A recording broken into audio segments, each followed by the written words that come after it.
on me, have mercy on me.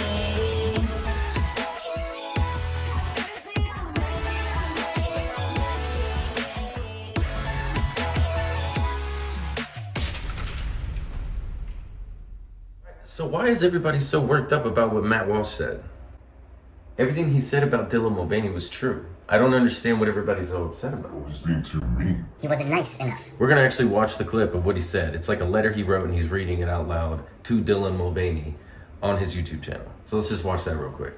Dylan, if that is the most attractive you will ever look, then I don't even want to imagine what you'll look like when you're at your ugliest. Bruh. As an attractive woman or as a woman at all, even with 50 pounds of makeup and plastic surgery and clever lighting tricks, even then you still cannot escape what you really are and what you will always be. You have successfully shed whatever parts of you were masculine, perhaps, at least on the surface. Nobody would ever describe you as masculine or manly, so you've got that going. But your femininity quotient has not increased at a rate commensurate with the loss of your masculinity. You may not be masculine, but you also aren't feminine. Instead, you are weird and artificial. You are manufactured and lifeless. You are unearthly and eerie. You are like some kind of human deep fake. That's what you are. You are a man deprived of all the best qualities of men, but without any of the best qualities of women. Even your personality is contrived. Everything about you is fake. Nothing about you rings true. Nobody buys the act. You'll never be accepted as a woman by anyone. Never by anyone. Even the people who pretend to accept you as a woman are only pretending because they're afraid of being lectured if they don't. Or because they want to use you as a platform to virtue signal. But everyone who looks at you will see something pitiable and bizarre, something utterly unfeminine in every way. Never be able to actually have the identity that you're trying to appropriate, nor will you ever be able to fully escape the identity that you're fleeing. The best you can hope for is some kind of limbo, the worst of all worlds. And yet, even in that limbo state, you will still be a man. Just not one that any of us can respect or take seriously.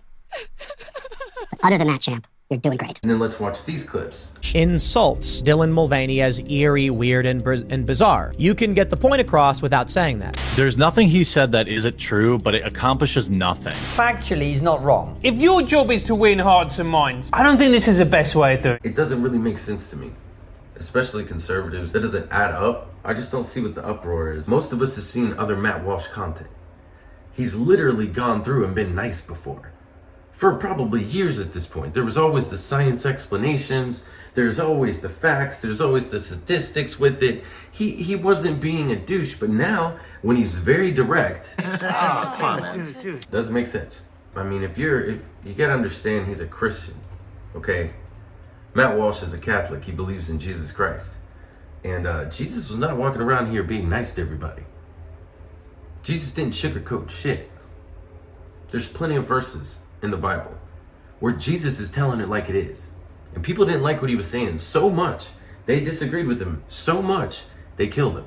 When you have deep roots in your faith, and you have faith in Jesus Christ and God, you hang on tight to the truth. All of us who worship God and worship Jesus Christ, we understand that that's really the only way to defend against the evils of the world. So no matter what else is going on, you never sacrifice the truth. So let me know in the comments what you think. If you really do think that he just went too far for whatever reason, or if you think that he didn't say anything really wrong, just say it in the comments, because I find it quite fascinating how all this is just kind of blown up. Mostly because conservatives are also like, you should have been nicer. It's not about nice, it's about truth. Anyway, I hope you guys have a blessed and beautiful day. Praise Jesus, praise God. Have a good one.